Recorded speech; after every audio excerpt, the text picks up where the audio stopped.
नमस्कार दोस्तों, आप सभी का स्वागत है आपके अपने चैनल रीडर्स एसोसिएट में। तो दोस्तों आज हम शेयर करेंगे समरी द एल्केमिस्ट नाम की बुक का। तो बिना देरी किए शुरू करते हैं। तो स्टोरी शुरू होती है सैंटियागो नाम के एक शेफर्ड की, जो कि स्पेन का निवासी था। तो सैंटियागो अपने भेड़ के साथ तरीफा जा रहा था। अब तरीफा जाने का उसका रीज़न ये था क्योंकि वो वहाँ एक लड़की से मिला था जिसे वो पसंद करने लगा था, तो वो उससे फिर से मिलने जा रहा था। तो उस रास्ते में जैसे ही एक रात आई तो वो अपने भेड़ों के साथ एक चर्च में रुक गया। वहीं वो उस रात सो गया। तो उस रात उसे फिर से एक सपना आता है कि उसे दिखता है कि वो पिरामिड के नीचे एक बहुत बड़ा खजाना दबा हुआ है। और ये पहली बार नहीं था, इससे पहले भी कई बार उसे ये सपना आ चुका था। तो सैंटियागो को इस बात पे डाउट होता है और वो सोचता है कि चलो इस सपने का इंटरप्रिटेशन देखा जाए, किसी से पता किया जाए कि इस सपने का असली रीज़न क्या है। तो वह एक ऐसी औरत के पास जाता है जिसे सपनों का एनालिसिस करना आता है। तो वह जाके उनसे पूछता है कि प्लीज़ आप मेरे सपने का रीज़न बताएं। उस औरत ने कहा कि वह इस सपने का मतलब ज़रूर बताएगी, लेकिन उसे उस खजाने का 10% देना पड़ेगा। सैंटियागो राज़ी हो जाता है और फिर वो औरत बताती है कि वो जो सपना देख रहा है वो सच है। इजिप्ट में पिरामिड के नीचे वो सच में खजाना दबा हुआ है। ये बात सुन के सैंटियागो थोड़ा सा अजीब उसे लगता है, क्योंकि उसने तो ये सपना ही देखा था, तो उसे तो पता ही था कि ऐसा कुछ हो सकता है। पर फिर भी वो इस बात को मान जाता है और वो वहाँ से निकल जाता है। तो इजिप्ट जाने के लिए सैंटियागो ने अपनी भेड़ों को बेच दिया और वो एक शिप में बैठ गया जो अफ्रीका जा रही थी। अब इसे किस्मत की खराबी ही कह लीजिए कि सैंटियागो जैसे ही मोरक्को पहुंचता है उसके सारे पैसे लूट लिए जाते हैं। अब वो उसके पास कुछ भी नहीं रहता है, यहाँ तक कि खाने को कुछ भी नहीं रहता। तो वहीं पास के एक शॉप में वो कुछ समय के लिए काम करता है। फिर वहाँ कुछ समय तक काम करने के बाद अच्छे अमाउंट ऑफ मनी को रख लिया अपने पास। तो उसके बाद उसकी जर्नी फिर से शुरू हुई इजिप्ट के लिए। तो रास्ते में कैरावान में उसे एक इंग्लिश आदमी मिला जो कि एक एल्केमिस्ट को ढूंढ रहा था।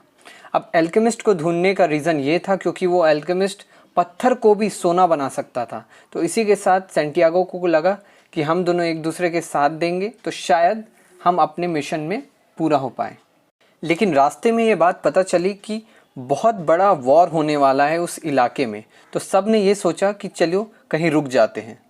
तो वो लोग एक ओएसिस में रुक गए। वहीं उनकी मुलाकात हुई फातिमा से। फातिमा ने उन्हें एल्केमिस्ट का पता भी बता दिया और उसी बीच सैंटियागो को फातिमा से प्यार भी हो गया।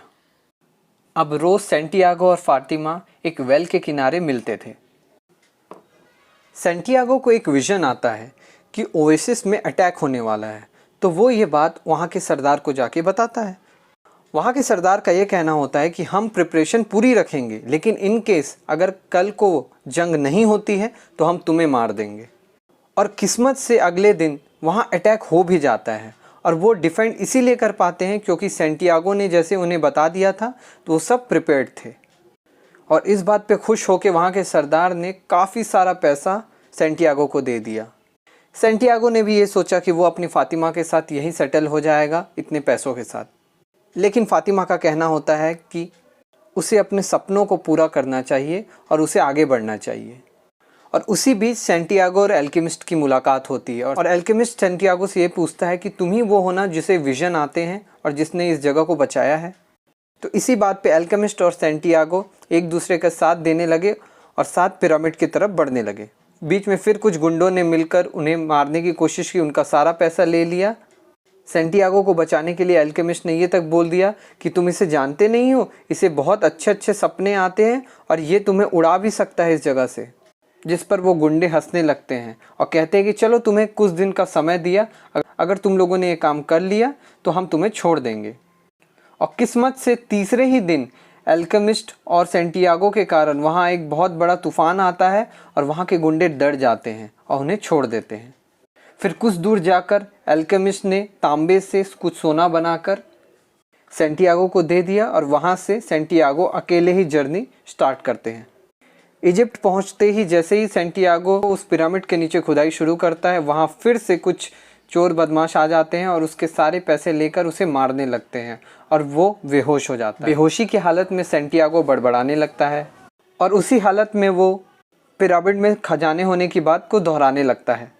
जिसको सुन के वहाँ के गुंडे काफ़ी हंसने लगते हैं और कहने लगते हैं अगर हम सब अपने सपनों पे ऐसे ही आने लगे तो हम पागल ना हो जाए। उसी पर एक गुंडा ये भी कहने लगता है कि मैंने भी एक सपना देखा था कि स्पेन में एक चर्च के किनारे सिकामोर ट्री के नीचे बहुत सारे खजाना है, पर क्या वो ऐसा होगा? उसी पर सैंटियागो को ये बात समझ आ जाती है कि वो खजाना वही है जहाँ वो उस रात सोया था। तो उसी दिन सैंटियागो इजिप्ट से स्पेन के लिए निकलता है और वहाँ वापस वो जगह पे जाता है और वहाँ पे खुदाई करने के बाद उसे सच में वो ख़जाना मिलता है। तो दोस्तों इसी के साथ इस बुक की समरी ख़त्म होती है। मैं चाहूँगा कि आप इससे सीखे हुए लेसन्स को कमेंट बॉक्स में ज़रूर बताएं। Thank you so much.